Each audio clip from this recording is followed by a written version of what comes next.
প্রসঙ্গ চলে আসলো। একদিন এই গোবরে পোকা আর মৌমাছি পোকা বন্ধু বলছে, বন্ধু।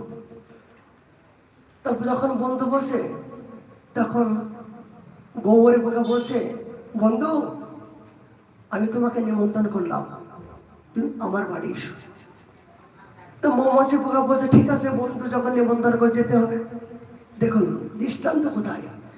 এবার গোবরে পোকা যখন এসছেন বন্ধু, তখন এই গরুর গোবর, মোষের গোবর, কুকুরের গোবর, যত প্রকার গোবর মালমূত্র আছে এই পাত্র করে নিয়ে বন্ধু এসে বন্ধুর জন্য সাজিয়ে রাখলো। আচ্ছা মৌমাছি তো এই গোবর খাবার ইচ্ছা নয়, এটা ফুলের মধু খায় না, ফুলের সুগন্ধি বিভিন্ন প্রকার মধু খায়। এবার বন্ধুর বাড়ি এসে হঠাৎ করে এই মৌমাছি যখন গোবরটা মুখে দিল তিতু লাগছে। বন্ধু কি কেন? এই তো মহাপ্রসাদ, এর উপরে কি আবার কোনো হয়নি, এগুলো আমি খাই, এগুলো ভালো লাগছে না। তখন মৌমাছি বলছে, হ্যাঁ ভালো লাগছে কিন্তু আমি খেতে পারছি না, ভালো লাগছে খেতে পারছি না।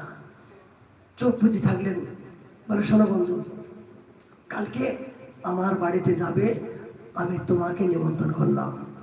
মৌমাছি পোকা গোবরে পোকাকে নিমন্ত্রণ করলো। গোবরে পোকা গেলেন, সেজে গুজে গেলেন। যাওয়ার পরে মৌমাছি কি খায়? বিভিন্ন ফুলের মধু, এই বিভিন্ন প্রকার ফুলের মধু পাত্রে পাত্রে দিয়েছেন। দেওয়ার পরে গোবরে পোকা যখন এই পাত্রের থেকে মধুগুলো মুখে দিয়েছে, তিতু তিতু তিতু। বন্ধু কি দিলে? এ তিতু লাগছে।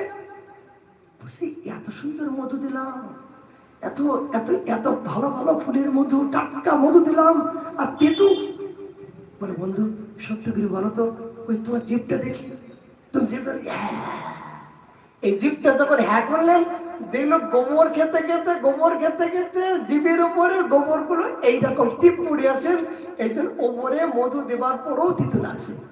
ও এতদিন বুঝলাম তোমার একমাত্র তিতু লাগার কারণ কি, আবার চাকু দিয়ে পরিষ্কার করে জিভটা পরিষ্কার করে দিল। বলে মধু এবার খেয়ে দেখো তো।